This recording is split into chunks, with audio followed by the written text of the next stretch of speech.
Sabda Pandita Ratu. Kali ini dalam episode ke-18 dengan judul Panembahan Dwipayana.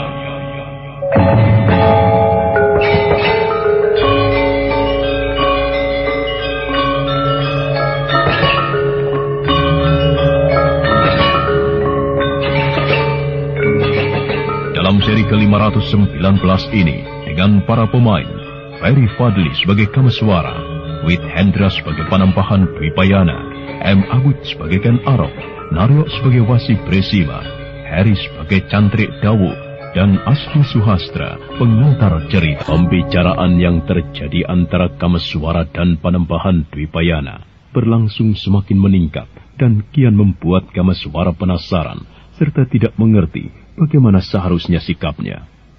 Matahari pagi memanjat semakin tinggi, udara sejuk mengalir dari lereng-lereng gunung Gangsir. Ceritakan anak mas, apa yang anak mas ketahui tentang kembang Wijaya Kusuma yang tumbuh di Semenanjung Semulungan itu? Baiklah Panembahan, aku akan bercerita, meski sebenarnya aku percaya bahwa Panembahan telah mengetahui apa peran dari kembang aneh yang tumbuh di dekat Teluk Pampang itu. Ceritakan anak mas. Sebagaimana diketahui dan barangkali telah menjadi kehendak dari para dewa, sebuah bongkahan logam telah jatuh dari langit, membuat bencana dan malapetaka. Bongkahan logam itu mempunyai pengaruh buruk kepada siapapun yang menguasainya. Dengan keris buatan Pugandring, ditambah kesaktian yang dimilikinya, maka Ken Arok dapat malang melintang untuk berbuat apapun, tanpa ada yang bisa mencegah. Apalagi kemudian ia telah menjadi seorang raja yang mempunyai kekuasaan besar. Maka kebenaran akan berada di dalam genggaman tangannya, dan ia bisa mempergunakan semaunya. Kembang itu anak mas. Nampaknya para dewa tidak akan membiarkan Ken Arok tanpa kendali Panembahan. Menurut Sang Wasi Bresima, yang banyak mengetahui tentang dunia tata surya, kembang aneh yang tumbuh di tempat di mana bongkahan logam jahat itu dulu jatuh merupakan sebuah sarana untuk mengendalikan siapapun yang menguasai keris Empu Gandring itu. Demikian Panembahan. Baiklah anak mas, aku ucapkan terima kasih. Dengan demikian, aku merasa semakin gamblang dalam melihat persoalan yang tentu akan disampaikan oleh anak mas Baginda Sri Rajasa Batara Sang Amurwa Bumi itu. Maafkan saya Panembahan. Bagaimana anak mas Kameswara? Apakah Panembahan akan memberi petunjuk kepada Ken Arok? Bagaimana caranya membebaskan diri dari bayang-bayang kutukan Empu Gandring yang menghantuinya itu? Apakah yang bisa aku lakukan anak mas Kameswara? Supata atau kutukan yang dijatuhkan oleh Empu Gandring ibarat sebuah ketentuan yang telah digariskan oleh kekuasaan tertinggi di dunia ini. Mampukah orang macam aku ini mengubahnya anak mas Kameswara? Panembahan, secara pribadi aku memang kurang begitu suka kepada Ken Arok. Akan tetapi membayangkan kutukan itu akan menimpa 7 orang lagi, yang tentunya akan menimpa pula anak keturunannya. Rasanya... Kita lihat saja kelak anak mas. Kita hanya bisa membicarakan, tidak lebih dari itu. Lalu, apakah kira-kira yang akan Panembahan bicarakan kepada Ken Arok? Aku akan mengatakan apa adanya anak mas, bahwa aku tidak bisa melakukan apa-apa. Baiklah. Sekali lagi, aku ucapkan terima kasih atas segala apa yang telah anak mas uraikan. Sekarang, marilah kita kembali. Kita tinggalkan tempat ini, anak mas. Jantung Kameswara terasa akan retak ketika Panembahan Dwipayana mengajaknya kembali ke padepokan dan sama sekali tidak menyinggung persoalan yang dibawanya. Beberapa saat lamanya, Kameswara terlihat bimbang. Dan untunglah Panembahan itu membaca gejolak wajahnya itu.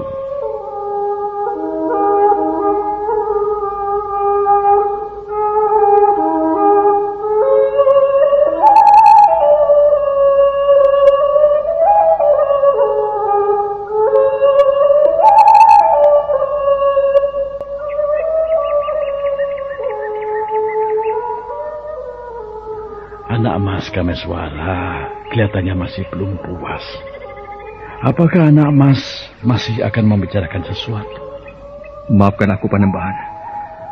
Apakah aku diizinkan untuk membicarakan persoalanku sendiri? Mengapa harus tergesa-gesa anak mas Kameswara? Bukankah masih ada waktu? Kegelisahan yang membuncah di dalam dadaku. Rasa-rasanya telah tidak ada waktu lagi untuk tidak membicarakannya, Panembahan. Panembahan tentu telah mengetahui persoalan yang sedang aku sandang. Panembahan, sebenarnya lah ketika aku menempuh perjalanan ke Padepokan ini, memang dilambari niat untuk memohon petunjuk kepada Sang Panembahan atas keruwetan yang sedang aku hadapi. Persoalan apa, anak mas? Sekali lagi, janganlah anak mas menganggap aku bisa mengetahui persoalan apa sebenarnya yang berada di dalam hati anak mas. Anakku, Panembahan, keselamatan anakku yang membuatku gelisah. Telah berhari-hari lamanya aku dilanda kegelisahan yang tiada terkira karena nasib Parameswara yang tidak ada kabar beritanya. Tinggal Panembahanlah yang menjadi harapan terakhir. Anak mas, bagaimana Panembahan? Baru-baru ini aku mendengar sebuah cerita yang dibawa oleh para pedagang. Diperbincangkan di pasar-pasar tentang seorang bocah yang diburu-buru. Itukah yang anak mas maksud? Benar, Panembahan. Ada sedikit jawaban yang bisa aku berikan, anak mas. Tetapi aku ingin membicarakannya secara khusus dengan anak mas. Nanti setelah urusanku dengan Baginda Singasari itu selesai. Bagaimana? Apakah anak mas keberatan? Apalah hakku untuk keberatan, Panembahan. Tetapi aku melihat sorotan wajah anak mas nampak kecewa. Sebuah pertanyaan saja, Panembahan. Apakah anakku dalam keadaan selamat? Ataukah sudah mati dirancap oleh Uma Durga Parabandari, perempuan bermata tiga itu? Jangan cemaskan anakmu, anak mas. Hanya itu yang bisa aku jawab untuk sementara ini. Betapa lega hati Kameswara. Serentak dia menghela napas panjang, seakan ingin menghirup semua udara yang ada di dekat sendang itu. Sebenarnya lah, Kameswara merasa sangat percaya dengan apa yang diucapkan oleh Panembahan Dwipayana. Jika Panembahan itu mengatakan merah, maka kenyataan yang sebenarnya tentu juga merah. Jika Panembahan itu mengatakan putih, maka kenyataan yang sebenarnya tentu putih.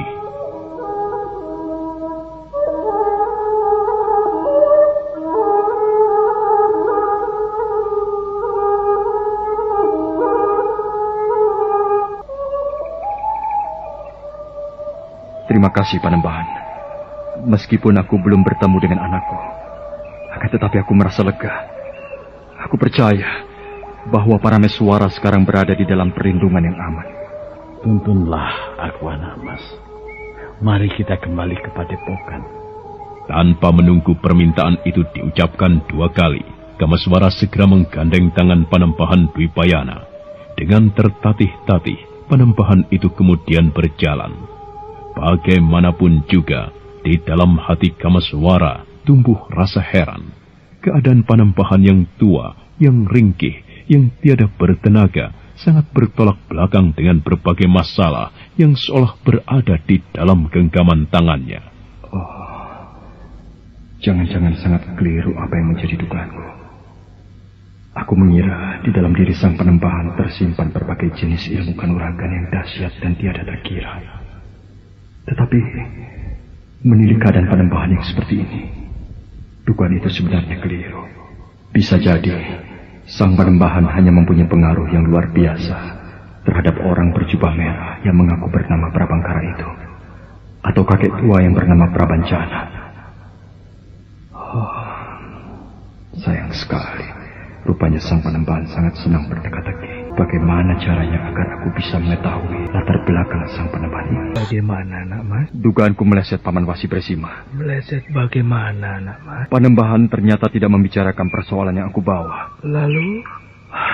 Sang Panembahan justru mengajakku berbincang persoalan yang dibawa Ken Arok. Persoalan Ken Arok? Persoalan apa, nak mas? Ken Arok telah membunuh Empu Gandring, dan Raja Singasara itu sedang dihantui oleh kutukan yang dijatuhkan Empu Gandring. Kutukan? Kutukan apa, nak mas? Hanya Ken Arok yang tahu. Ketika aku temukan tubuh Empu Gandring dan Paman Anjampiani Kayuwangi pada saat itu, Empu Gandring telah mati. Paman Anjampiani hanya sempat mengatakan bahwa yang melakukan adalah Ken Arok. Sang Panembahan tidak menceritakan. Samar-samar, Paman Wasi. Dan apakah yang samar-samar itu, anak mas? Bahwa Empu Gandring menjatuhkan kutukan. Ken Arok akan tewas pula oleh keris buatannya itu. Dan tidak hanya sampai di situ. Kematian Ken Arok masih akan disusul oleh kematian-kematian yang lain. Sebanyak 7 kali. Gambaran apakah yang Paman rasakan? Berbagai kemungkinan memang bisa terjadi, anak mas. Akan tetapi, karena Ken Arok sekarang telah menjadi seorang raja, maka apa yang akan terjadi itu, jika benar-benar terjadi, akan menyangkut orang banyak, anak mas. Maksud Paman? Maksudku sudah jelas, Kameswara. Jika terjadi pertumpahan darah di pusat pemerintahan Singasari, lalu bagaimana dengan Kawula? Kameswara kemudian termangu. Tatapan matanya jatuh ke arah lembah di kejauhan. Dan tiba-tiba saja, angan-angannya melayang. Bayangan seorang perempuan yang amat cantik luar biasa menyeruak di dalam benaknya. Dan perempuan itu adalah Ken Dedes. Di luar sadarnya, Kameswara menggumamkan nama itu. Ken Dedes. Bagaimana, anak mas? Apakah itu berarti garis keturunan Ken Dedes akan saling berbunuh? Salah satu kemungkinan dari berbagai kemungkinan yang bisa saja terjadi, anak mas Kameswara. Jagat Dewa Batara. Jika hal itu yang akan terjadi, gejala-gejalanya sudah mulai nampak, anak mas Kameswara. Gejala yang mana, Paman? Baginda Singasari telah mengambil 2 orang istri. Istri pertama adalah Ken Dedes, janda dari Aku Tunggul Ametung. Dan istri kedua adalah Ken Umang. Entah dari mana asal perempuan itu. Paman benar. Mengapa hal yang sedemikian itu harus dialami oleh Ken Dedes? Rupanya anak mas mengenal dengan baik Tuan Putri Ken Dedes itu. Benar, Paman. Baiklah, kita lupakan saja hal itu lebih dulu, anak mas. Kita lanjutkan mengenai nasib anakmu yang tidak ketahuan di mana rimbanya itu.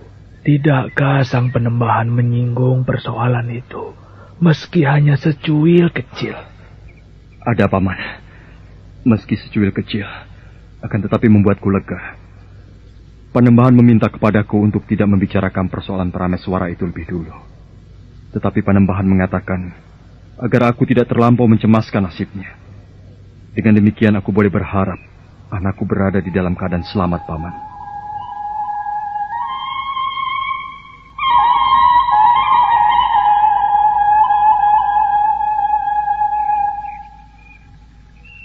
Tuanku. Ada apa, Cantrik? Hamba diutus oleh Panembahan untuk menanyakan apakah tuanku telah merasa cukup beristirahat. Aku sudah merasa lega, Cantrik. Jika demikian, sang Panembahan mengundang tuanku untuk berbincang di ruang Sanggar Pamujan. Sekarang, Cantrik? Hamba, tuanku.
Mari anak mas Baginda.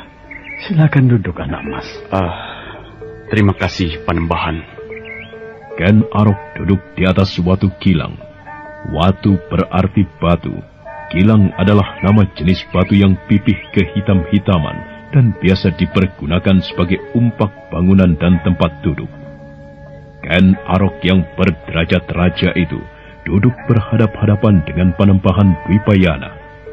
apa yang akan diutarakan Panembahan Dwipayana pada Ken Arok, dan bagaimana pula persoalan yang dibawa Ken Arok yang bergelar Sri Rajasa Batara Sang Amurwa Bumi itu. Kutukan Empu Gandring atas Ken Arok ternyata menumbuhkan rasa cemas di dalam hati Kameswara, membayangkan garis keturunan Ken Dedes, perempuan yang pernah dicintainya itu akan saling berbunuhan. Pagi merambat semakin siang ketika Panembahan Dwipayana mengundang Ken Arok untuk berbincang di Sanggar Pamujan. Bagaimana, anak Mas Baginda? Setelah beristirahat barang sejenak, anak Mas tentu merasa tubuh anak Mas segar kembali. Demikianlah Panembahan. Aku merasa segala penat-penat di tubuhku setelah menempuh perjalanan jauh dari Singasari menuju ke Padepokan Dandang Kandaga ini. Syukurlah. Dengan demikian, kita akan berbincang dengan keadaan pikiran yang segar. Bukankah begitu, anak Mas Baginda? Benar, Panembahan. Bagaimana dengan keadaan Singasari di saat anak Mas tinggalkan seperti di saat ini? Berkat pangestu Panembahan, Singasari dalam keadaan baik. Singasari tidak merasa ditinggal pergi oleh rajanya. Karena yang aku lakukan sekedar masuk ke dalam Sanggar Pamujan dan tidak mau diganggu oleh siapapun. Padahal yang sebenarnya, saat itu Ken Arok telah berada di mana? Anak Mas menyindir aku rupanya. Aku tidak menyindir Panembahan. Akan tetapi Panembahan sendiri yang membuat pengakuan. Oh, baiklah anak Mas. Sekarang silakan anak Mas mengutarakan isi hati anak Mas Baginda. Aku akan mendengarkan. Panembahan. Kegelisahanku bukannya bisa aku redakan. Akan tetapi semakin menjadi-jadi. Setiap malam, atau setiap saat aku sendirian, apa yang diucapkan Empu Gandring sesaat menjelang kematiannya sangat menghantuiku. Berilah aku petunjuk Panembahan. Dengan cara bagaimana aku bisa menghindarinya. Bagaimana dengan keluarga anak Mas? Maksud Panembahan? Bukankah anak Mas memiliki 2 orang istri? Mereka dalam keadaan baik, Panembahan. Secara pribadi-pribadi, masing-masing memang dalam keadaan baik. Bagaimanapun juga, istri seorang raja tentu serba kecukupan. Akan tetapi yang namanya kecukupan itu bukanlah sekedar dalam wujud kebutuhan sehari-hari, nyandang dan mangan. Itulah yang aku tidak habis mengerti, Panembahan. Aku menghendaki di antara kedua istriku itu, satu dan lainnya bisa saling menerima. Padahal kenyataan yang sebenarnya bagaimana, anak Mas? Ada jurang yang merentang dan menganga di antara mereka. Itulah awal dari segala apa yang anak Mas Baginda gelisahkan. Tetapi segalanya sudah terlanjur. Anak Mas Baginda tentu tidak bisa memutar waktu untuk kembali ke masa lalu kembali. Apa yang anak Mas alami mirip-mirip dengan kisah dalam Mahabharata, di mana Pandu Dewanata, pewaris kerajaan Hastinapura, pernah dibayangi oleh sebuah kutukan. Pada suatu hari, Pandu Dewanata pergi berburu di hutan. Dilihat oleh Pandu, sepasang menjangan sedang memadu kasih. Di mata Pandu Dewanata, apa yang diperbuat oleh sepasang binatang itu seperti sesuatu yang tidak pantas dilakukan. Apalagi di hadapan seorang raja. Pandu marah. Dan kemudian dilepaskannya anak panah. Anak panah itu melesat dengan cepatnya dan membunuh seketika kijang betina, serta menancap di jantung kijang jantan. Pandu terkejut ketika kemudian melihat wujud kijang itu berubah menjadi manusia. Ternyata sepasang kijang itu adalah panjelmaan dari sepasang pertapa. Pertapa itu tidak bisa menerima perlakuan Pandu Dewanata yang semena-mena. Ia jatuhkan kutukan. Pandu Dewanata akan menemui kematiannya di saat melakukan kewajibannya sebagai suami terhadap istrinya. Anak Mas Baginda pernah mendengar kisah itu? Pernah, Panembahan. Anak Mas melihat persamaan persoalan Pandu Dewanata dengan persoalan yang sedang anak Mas hadapi. Baiklah. Aku akan menyebut beberapa kemiripan yang dilakukan Pandu adalah membunuh sepasang pertapa yang tidak bersalah apa-apa terhadap Pandu. Sedang anak Mas Baginda melakukan kesalahan, membunuh Empu Gandring yang tidak bersalah apa-apa kepada anak Mas. Cobalah anak Mas Baginda bertanya di dalam diri anak Mas sendiri. Apakah kesalahan yang telah dilakukan Empu Gandring? Aku merasakannya, Panembahan. Empu Gandring memang tidak bersalah. Aku yang keterlaluan. Aku yang tidak sabaran. Akulah yang salah. Persamaan yang lain adalah baik Empu Gandring ataupun pertapa yang dibunuh oleh Pandu Dewanata itu sama-sama menjatuhkan kutukan. Anak Mas seperti halnya Pandu, kemudian menjadi cemas, sangat cemas. Pandu merasa cemas bukan karena takut kematian akan menimpanya, akan tetapi justru karena belum mempunyai keturunan dari kedua istrinya. Padahal Pandu berkewajiban menurunkan garis keturunan untuk menduduki tahta Hastinapura. Akan tetapi berbeda dengan apa yang sedang anak Mas cemaskan. Anak Mas gelisah, justru membayangkan keris Empu Gandring itu akan merenggut 7 nyawa. Dan 7 nyawa diantaranya penyambung garis keturunan anak Mas Baginda. Bukankah demikian apa yang anak Mas cemaskan? Bukankah demikian anak Mas Baginda? Benar, Panembahan. Anak Mas Baginda, anak Mas datang untuk mengulangi permintaan yang pernah anak Mas ajukan. Bagaimana dan usaha apa yang bisa anak Mas lakukan agar terbebas dari bayangan kutukan itu? Petunjuk yang bisa aku berikan bukanlah dalam wujud rapal dan japa mantra, bukan dalam wujud yang aneh-aneh, kecuali satu. Anak Mas memohon ampun kepada Yang Batara Agung. Memohon dengan segenap hati anak Mas, agar Yang Batara Agung membebaskan anak Mas dari bayangan kutukan itu. Apakah bisa, Panembahan? Pertanyaan anak Mas baru saja tadi seperti meragukan kekuasaan dan wewenang yang tiada terbatas yang dimiliki oleh Yang Batara Agung yang menggelar jagat ini. Kutukan Empu Gandring adalah sebuah pepesten yang dicatat oleh Batara atas kesalahan anak Mas yang membunuh orang tidak bersalah.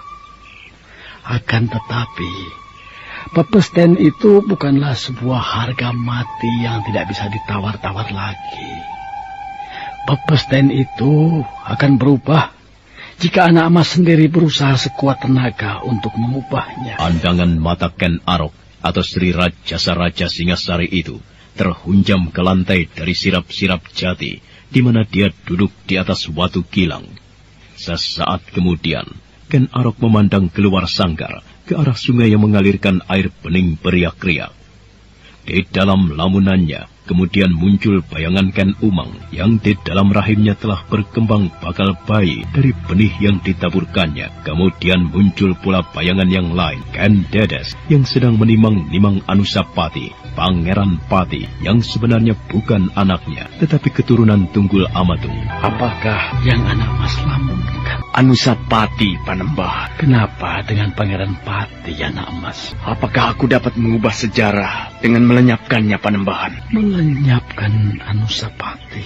Benar, Panembahan. Dengan melenyapkan Anusapati, anak Mas mengira akan mengubah sejarah. Mengapa anak Mas bisa berpikir demikian? Meski dirahasiakan, kelak Anusapati akan tahu bahwa akulah yang membunuh ayahnya yang sebenarnya. Aku Tunggul Ametung. Apakah Panembahan tidak berpikir bahwa kelak jika Anusapati telah dewasa dan mampu berpikir, maka ia akan membalas kematian ayahnya? Panembahan, Anusapati, anak Ken Dedes itu saat ini menjadi persoalan yang menyita perhatianku, menghantuiku, membuatku gelisah dan tiada tentram. Aneh sekali. Mengapa anak Mas Baginda bisa berpikir demikian? Panembahan, adalah bukan salahku jika aku tidak mempunyai rasa sayang sebagai layaknya seorang ayah terhadap anaknya. Meski aku mencoba menipu diri sendiri, tetapi aku tidak bisa membantah bahwa Anusapati itu bukan anakku. Ia anak orang lain. Itulah yang justru harus dienyahkan anak Mas Baginda Singasari. Anak Mas telah melakukan suatu kekeliruan dengan membunuh Empu Gandring.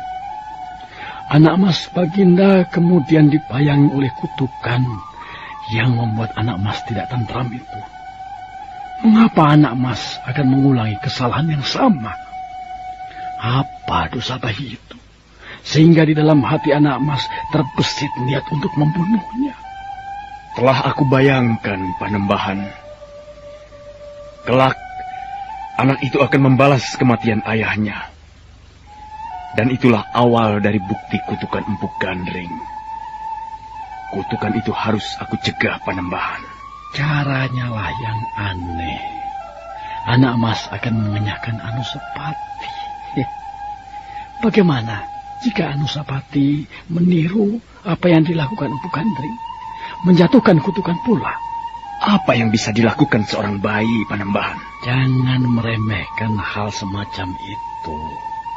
Kutukan seorang bayi yang dibunuh tanpa bersalah adalah kutukan yang tidak terucapkan, karena bayi itu belum mampu mengucapkan. Akan tetapi Yang Batara Agung di atas sana tentu akan membalaskannya. Anak Mas, mengapa anak Mas Baginda harus merasa cemas terhadap kemungkinan semacam itu? Pada dasarnya, segalanya tergantung kepada anak Mas Baginda. Bagaimana cara anak Mas mendidik dan melimpahinya dengan kasih sayang? Jika anak Mas Baginda mampu menempatkan diri benar-benar sebagai ayahnya, bayangan buruk yang menghantui anak Mas itu tidak perlu terjadi. Ken Arok kemudian terdiam bisu. Panembahan Dwipayana mencoba menebak apakah kira-kira yang sedang dipikirkan pemuda yang sekarang menjadi orang terpenting di tanah Jawa itu. Jadi bagaimana kesimpulannya, Panembahan? Di samping anak Mas harus memohon ampun kepada Batara Agung, yang mungkin bisa anak Mas wujudkan dengan melakukan tapa berata atau hal lain. Tidak kalah pentingnya adalah anak Mas harus pandai-pandai mengendalikan keadaan. Anak Mas yang harus menguasai keadaan, bukan keadaan yang menguasai anak Mas Baginda. Baiklah, Panembahan. Segala petunjuk yang Sang Panembahan berikan kepadaku sudah cukup jelas, meskipun aku merasakan belum tegas. Aku akan mencoba memenuhi petunjuk Panembahan. Terutama, aku harus menguasai keadaan, bukan keadaan yang menguasaiku. Masih banyak berbagai hal yang diperbincangkan oleh Panembahan Dwipayana dan Ken Arok, hingga sang waktu kemudian beranjak semakin siang. Matahari memanjat semakin tinggi, hingga cahayanya terang menyapu ke segala penjuru. Namun berbawa padepokan Dandang Gandaga itu serasa sedemikian besarnya, sehingga meski matahari padang kencar-kencar, tetapi udara yang mengalir tetap terasa sejuk. Apa yang kau lamunkan, Badrawati? Aku tidak sedang melamun, Paman. Oh iya? Aku sedang berpikir. Baiklah, lalu apa yang sedang kau pikirkan itu? Aku berusaha melupakannya, tetapi terasa sangat sulit sekali, Paman Rayamon. Rupanya kau masih mencemaskan jika Baginda Singasari marah kepadamu. Benar, Paman. Rasanya sulit aku membayangkan bagaimana aku bisa berbuat kurang ajar di hadapan seorang raja. Dan kau membayangkan Baginda Singasari yang murka akan bisa menjatuhkan hukuman mati kepadamu? Tidak, tetapi apakah ada kemungkinan Baginda jika murka akan berbuat seperti itu? Ya, boleh jadi. Jika Baginda murka hanya karena persoalan semacam itu, maka Baginda adalah sejenis raja yang sewenang-wenang, raja yang kejam. Justru karena itu aku akan melawannya. Maksudmu? kau akan menabuh tambur peperangan terhadap Singasari, begitu? Tentu tidak, Paman. Apa yang akan bisa kulakukan untuk menghadapi Singasari? Dan apalagi, mana tamburnya? Lalu, cara bagaimana yang akan kau pergunakan untuk melawan tindakan yang sewenang-wenang itu, Badrawati? Aku akan melarikan diri, dan aku akan berusaha agar tidak tertangkap. Itu yang akan aku lakukan. Tapi itu andai kata Baginda akan murka padaku. Lihat, itu orang yang sedang kita perbincangkan. Badrawati yang sedang duduk di atas dingklik bambu di bawah pohon mangga menoleh ke arah yang ditunjuk oleh Lare Angon. Di sana nampak Ken Arok sedang berbincang-bincang dengan Putut Gajah Wengker. Dan terlihat kemudian Putut Gajah Wengker mengantarkan Ken Arok menuju ke tempat di mana Kameswara dan Wasi Presima sedang beristirahat. Perhatian Badrawati dan Lare Angon yang sedang bersantai di atas lincak bambu di bawah pohon mangga di padepokan Dandang Kandaga itu tertuju pada Ken Arok yang diantarkan oleh Putut Gajah Wengker menuju ke arah pondok yang disediakan untuk Kameswara dan Wasi Presima. Nampaknya Baginda Singasari itu bermaksud menemui Paman Kameswara, Paman. Lihatlah. Iya, kau benar, Badrawati. Apa yang akan kita lakukan, Paman? Kita ke sana? Kita jangan melakukan apa-apa, Badrawati. Kau tidak perlu terusik oleh rasa ingin tahu atas apa yang akan diperbincangkan Baginda itu dengan Kameswara. Bagaimana kalau Baginda itu memperbincangkan aku? Kau merasa terlampau penting, Badrawati. Tetapi, lebih baik kau tetap berada di sini bersamaku. Jika kau merasa penasaran, simpan rasa penasaranmu itu. Bagaimana kalau rasa penasaran itu meledakkan kepalaku? Bagus itu. Aku akan melihat bagaimana kepalamu itu meledak.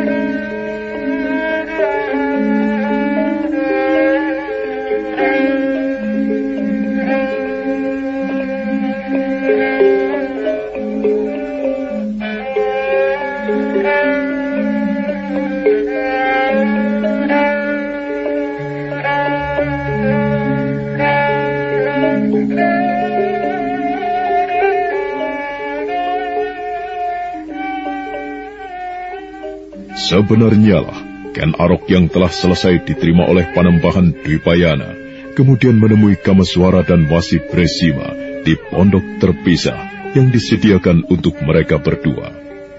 Sang Wasi Presima yang mengetahui kedatangan Raja Singasari itu, tergopoh-gopoh ngapuranjang, memberikan penghormatan selayaknya terhadap seorang raja. Demikian pula dengan Kameswara, segera menempatkan diri.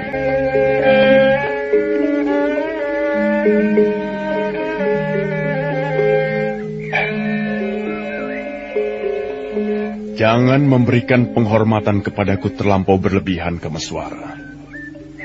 Duduklah. Aku akan berbicara sesuatu. Aku telah selesai menghadap Panembahan Dwipayana. Dan aku telah mendapatkan petunjuk atas hal-hal apa yang harus aku lakukan terhadap persoalan yang sedang aku hadapi. Keberatankah kau menceritakannya kepadaku tentang persoalan yang akan kau adukan pada Panembahan Dwipayana itu, Kameswara? Jika Baginda menghendakinya, tentu Baginda tidak perlu menanyakannya. Apakah aku keberatan? Jangan begitu, Kameswara. Aku bukan raja yang berwenang atas segala dan apapun. Dan aku minta kau bersikap seperti yang selama ini kau lakukan kepadaku.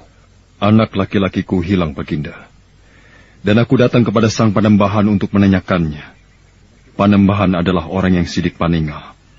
Itulah sebabnya aku datang ke tempat ini. Bagaimana ceritanya anak lelakimu itu bisa hilang, Kameswara? Dengan singkat dan jelas, Kameswara dan kemudian juga ditambahi oleh Wasi Presima menceritakan peristiwa yang dialami oleh Parameswara, anak lelaki Kameswara yang lenyap tiada diketahui bagaimana nasibnya. Demikian ceritanya Baginda. Barangkali Baginda sendiri mempunyai pendapat atas persoalan lenyapnya anakku ini. Atau barangkali Sang Panembahan ada menceritakan hal itu kepada Baginda. Tidak. Panembahan tidak menceritakan apapun soal anakmu. Dan bagaimana dengan Baginda sendiri? Persoalan apakah yang tengah Baginda hadapi, sehingga memerlukan meminta petunjuk kepada Panembahan? Terlalu berat gerak lidahku untuk menceritakannya, Kameswara.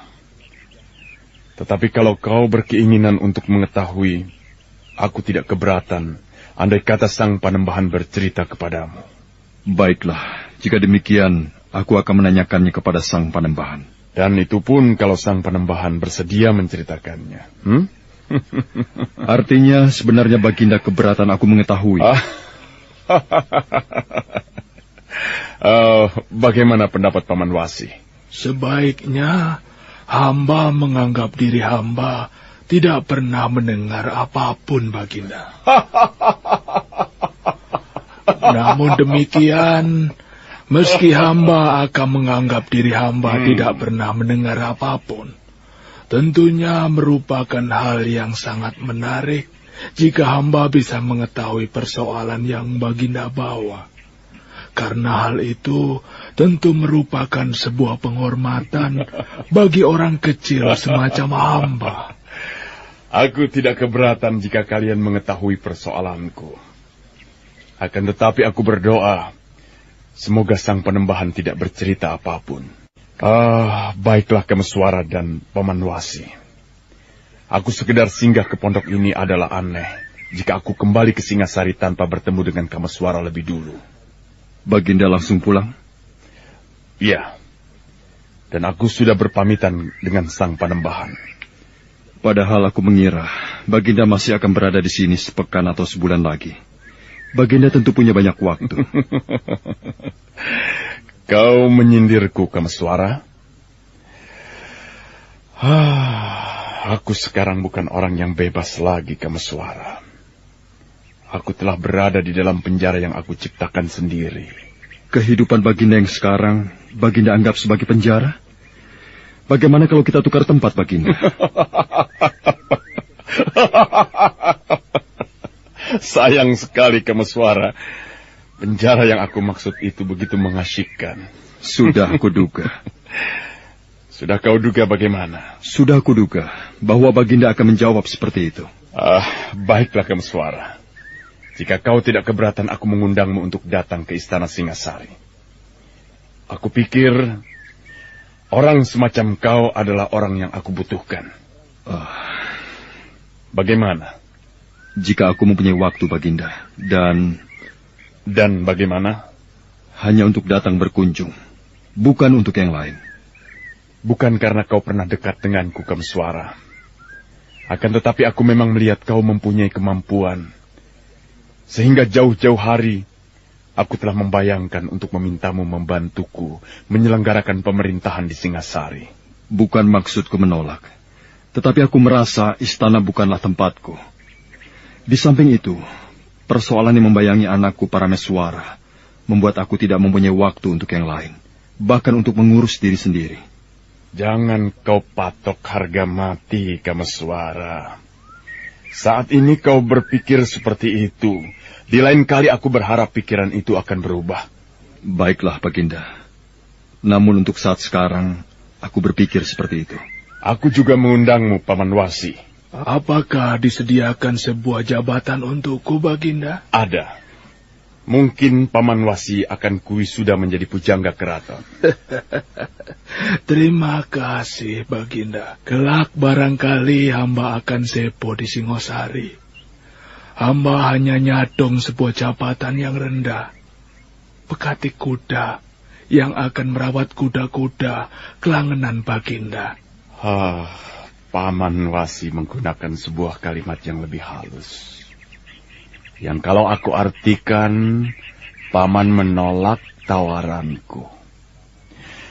Paman adalah satu-satunya orang di tanah Jawa ini yang mumpuni dalam ilmu perbintangan. Paman dapat melihat makna-makna tertentu di langit yang orang lain tidak bisa melihatnya. Paman dapat meramalkan dengan tepat kapan saatnya terjadi bulan mengalami gerhana, atau kapan saat matahari juga mengalami gerhana. Apakah di dalam hati Paman tidak tergelitik untuk menularkan ilmu yang Paman miliki itu kepada orang lain? Paman sudah tua. Paman kelak tentu akan mati. Apakah Paman Wasi tidak merasa gelisah karena ilmu yang Paman miliki itu lenyap, tidak ada lagi orang yang melanjutkannya? Hamba merasakan kebenaran dari apa yang Baginda katakan. Hamba akan mempertimbangkan, Baginda. Maka demikianlah Baginda Singasari, Sri Raja Sabatara Sang Amurwa Bumi, kemudian berpamitan kepada Kameswara dan Wasi Bresima. Beberapa orang cantrik dan abdi padepokan telah berjajar di pintu padepokan untuk mengantar dan memberikan penghormatan atas kepergian Ken Arok. Ken Arok melambaikan tangan yang disambut dengan lambaian serupa oleh segenap isi padepokan, hingga kemudian bayangan Ken Arok telah lenyap di bayangan lekukan bukit. Sementara itu, apakah ada sesuatu yang ingin kalian bicarakan denganku? Hamba Baginda, Badrawati berkeinginan untuk berbicara dengan Baginda. Ada apa, Badrawati? Hamba. Jangan ragu. Kenapa? Hamba bermaksud, Kau bermaksud apa? Bagaimana? Ayo, jangan ragu-ragu. Kau mempunyai ilmu kanuragan tinggi. Itu membuatmu tidak perlu ragu menghadapi bahaya macam apapun. Ayo, katakanlah. Hamba bermaksud, mohon ampun atas kelancangan hamba, Baginda. Ampuni hamba, Baginda. Siapa yang mengajarimu untuk meminta maaf itu, Badrawati? Tidak ada, Baginda. Hamba sendiri. Kau tidak perlu minta maaf, Badrawati. Aku menganggap persoalanmu itu tidak pernah ada. Aku bahkan merasa sangat tertarik dengan keberanianmu. Kau masih anak-anak, namun kau telah memiliki ilmu kanuragan yang sangat tinggi. Kalian berdua bersama-sama telah mampu membuatku kerepotan. Padahal sebelumnya tidak pernah ada orang yang mampu melakukan hal itu. Hal itu karena hamba memiliki Raja Kalacakra ini, Baginda. Iya, aku mengerti hal itu. Aku mengerti pula apa artinya jika seseorang memiliki Raja Kalacakra di telapak tangannya. Di pundak orang itu justru terpikul sebuah tanggung jawab yang maha berat. Sebuah takdir tidak bisa dihindari. Tahukah kau apa artinya, Badrawati? Hamba menyadari sepenuhnya, Baginda. Tunjukkan kepadaku. Aku ingin melihat telapak tanganmu. Ini, Baginda.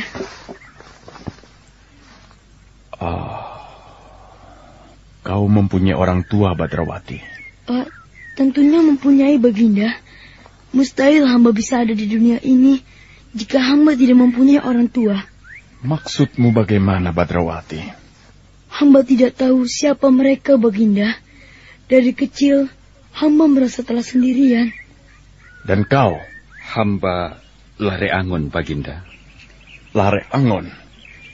Kau juga memiliki Raja Kalacakra itu, bukan? Iya, hamba memilikinya, Baginda. Coba tunjukkan padaku. Sebagaimana Badrawati, Lare Angon kemudian mengangsurkan tangan kanannya. Ken Arok memperhatikan guratan-guratan aneh yang ada di telapak tangan itu dengan seksama. Ken Arok kemudian termangu, entah apa yang sedang direnungkannya. Aku hormati kalian berdua karena memiliki raja aneh di telapak tangan itu. Kalian benar-benar tengah menyangga sebuah tugas yang mulia. Sebuah tugas yang tidak sembarangan orang mampu melakukannya. Kalau kalian berdua berkesempatan, datanglah ke istana Singasari. Aku tentu akan senang menerima kalian berdua. Benar demikian, Baginda? Iya, aku tidak berbohong. Wah, hamba tentu akan datang, Baginda. Tetapi, bagaimana dengan para penjaga istana? Apakah mereka akan menerima kedatangan hamba?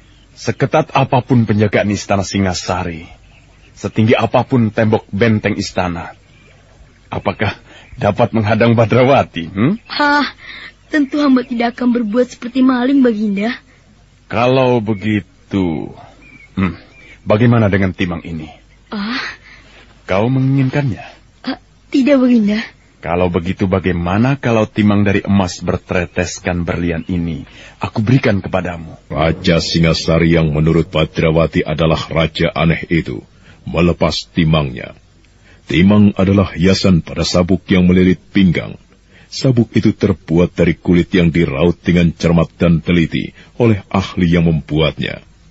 Badrawati justru kebingungan. Dia menoleh pada Lare Angon. Ken Arok yang meninggalkan padepokan Dandang Kandaga terkejut ketika dihadang oleh Badrawati dan Lare Angon. Ternyata Badrawati bermaksud meminta maaf atas kekurang ajarannya yang telah diperbuat.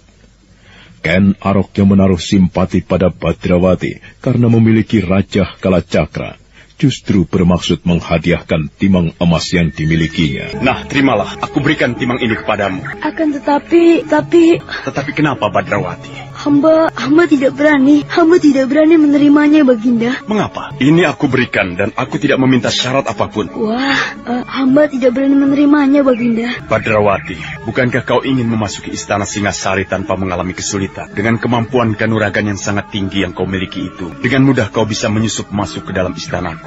Temenggung yang berpangkat paling tinggi sekalipun tidak akan ada yang sanggup melawanmu. Tetapi tentu itu bukan sebuah cara yang kau inginkan, bukan? Nah, segenap prajurit Singasari mengetahui apa arti timang yang aku miliki ini. Hanya raja yang memilikinya. Jika kau membawa benda ini, maka kau akan diizinkan masuk ke dalam istana oleh prajurit pengawal istanaku. Terimalah, aku berikan ini kepadamu. Ampuni hamba, Baginda.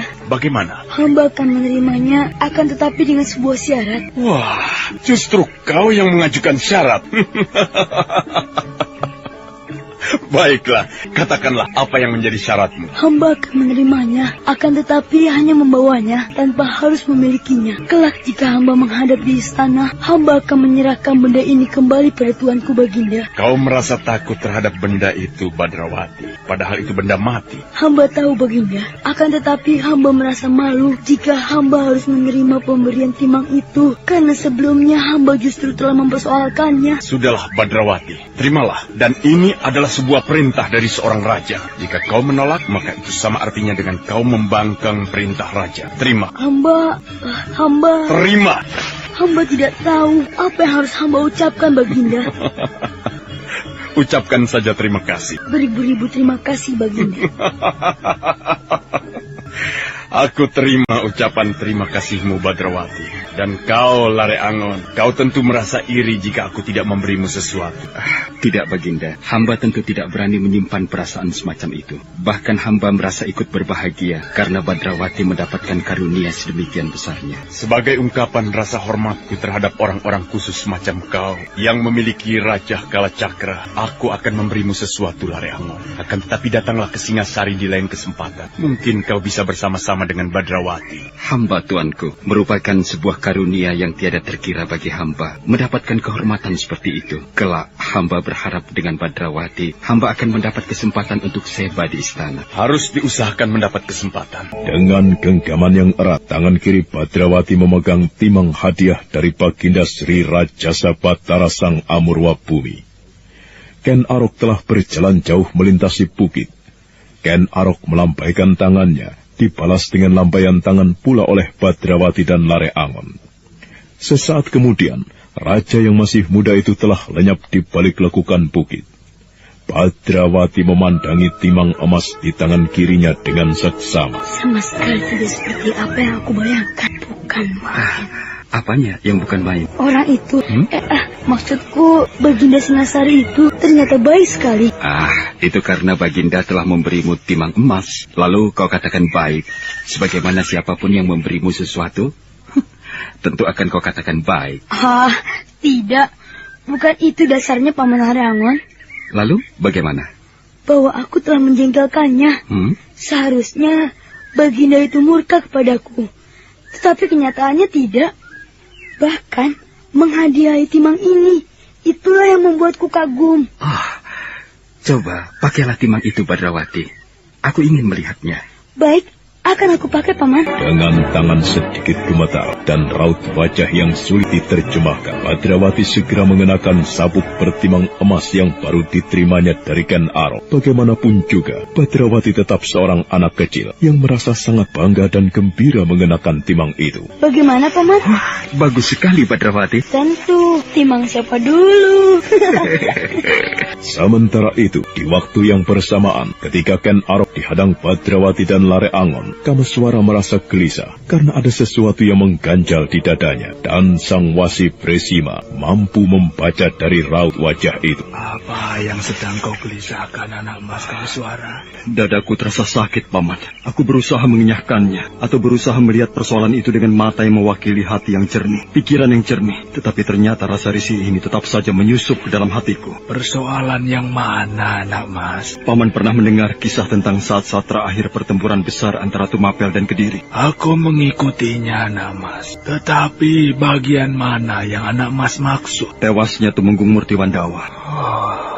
Anak mas menendam kepada Ken Arok karena ia telah membunuh Tumenggung Murtiwandawa. Nalarku bisa menerima apa yang dilakukan oleh Ken Arok terhadap ayahku itu, Paman Wasi Bresima. Di dalam peperangan, saling membunuh adalah hal yang sewajarnya. Demikian juga dengan Ken Arok. Jika harus membunuh Tumenggung Murtiwandawa adalah juga sebagai hal yang lumrah. Sebab Tumenggung Murtiwandawa berpihak pada Kediri. Lalu? Tetapi bagaimanapun juga, tetap ada sesuatu yang risih di dadaku. Taruhlah itu sebuah pertanyaan yang sederhana atau paling sederhana. Apakah aku harus mengabdi kepada orang yang telah membunuh orang tuaku? Meskipun sebenarnya, aku sendiri kurang menghormati orang tuaku. Aku bisa mengerti perasaan anak emas itu. Kemudian, masih ada lagi anak emas? Mata Kameswara menerawang jauh melewati jendela, tertuju pada perbukitan di Gunung Gangsir yang nampak kebiru-biruan.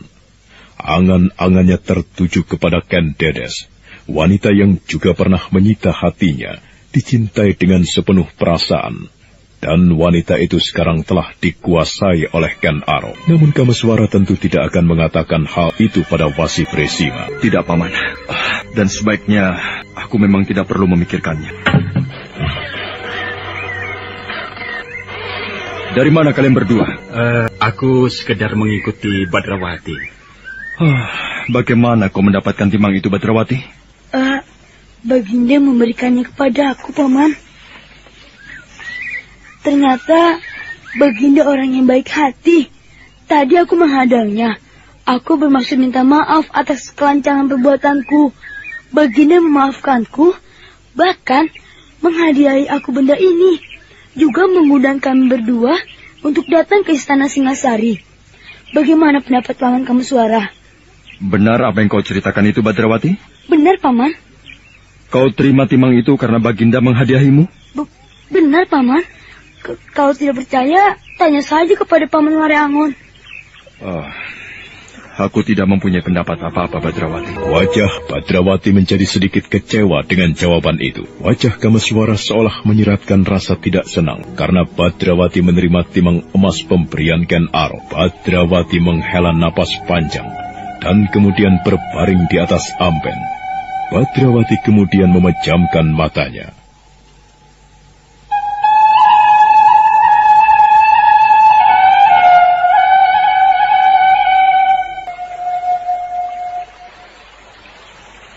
Panembahan memanggil saya. Iya, duduklah. Gajah Wengker. Bagaimana Panembahan? Bagaimana menurut perasaan dan penilaianmu tentang tamu yang telah pulang itu? Baginda Raja Singasari maksud Panembahan? Iya. Sisi mana yang harus aku nilai, Bapak Panembahan? Meski masih muda, ia telah menjadi seorang raja. Lalu, sesuaikah raja seperti anak emas Ken Arok itu?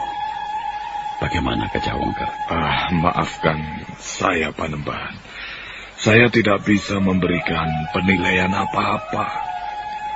Barangkali ada sesuatu yang khusus yang menjadi perhatian sang Panembahan. Seorang raja adalah bukan orang yang sembarangan, Gajah Wengker. Seorang raja haruslah memberikan pengayoman kepada rakyatnya, memberikan perlindungan dan rasa tenteram. Seorang raja harus selalu berusaha gayuh toto tentrem kerto raharjo. Lalu, menurut Panembahan, apakah Sang Baginda itu tidak mempunyai ciri-ciri yang Panembahan sebutkan itu? Justru itulah aku ingin meminta pendapatmu, Butut Gajah Wengker. Saya tidak bisa memberikan penilaian apa-apa, Panembahan, kecuali Sang Panembahan yang tajam wawasan, yang mampu memberikan penilaian. Apakah Ken Arok itu sesuai atau tidak untuk menjadi raja? Aku cemas, Gajah Wengker. Mohon Panembahan terangkan, apakah yang Panembahan cemaskan itu? Aku seperti melihat mendung menggantung di langit Singosari, Gajah Wengker. Kediri yang selama ini terlena digantikan oleh Singasari. Singasari merupakan tumpuan sebuah harapan baru bagi rakyat di tanah Jawa Dwipa ini. Akan tetapi, masih ada sesuatu yang gelap menggantung.